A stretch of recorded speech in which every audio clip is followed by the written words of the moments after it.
And I mean, these stories, this story about Lake and Riley, of course, made huge national headlines around the world because it got brought up at the State of the Union. But there are cases every single day, tragedies of crimes, terrible crimes being committed by people who crossed illegally and should not be in the country. You got the story about the man who said that he was part of Hezbollah and wanted to make a bomb. At this point, it seems to me like what's happening at the border is not so much about a peaceful group of migrants trying to come through, although some are. But, the word I'm hearing from an awful lot of people on the right is saying this is looking more and more like an invasion than it is a peaceful movement of migrants. I can tell you I've been covering this for several years now, and there's definitely been a shift in the makeup of people crossing the border. We also reported today that there are people roaming the streets of El Paso with gang tattoos that came from Venezuela. This is the reality. Of course, you do have people, you have the women and children, you have people who are here that are trying to make a case for asylum, but also mixed in with those groups, you have some bad actors, and we're seeing more and more of that. And what is the reaction? What is the feeling of the Border Patrol agents that you speak to? I mean, are they feeling like they are supported at all by this administration, or are they just feeling like they are being left in what looks like increasingly more and more dangerous situations?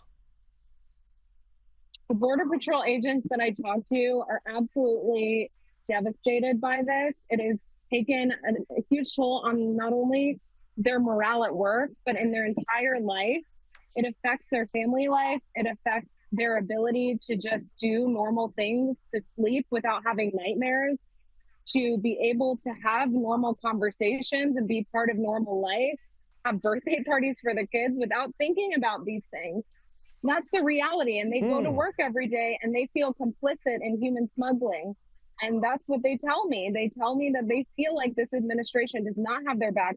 And in a situation like a riot happening, they would be terrified because they especially feel like the president and people in Washington that are in charge of their agency will not support them.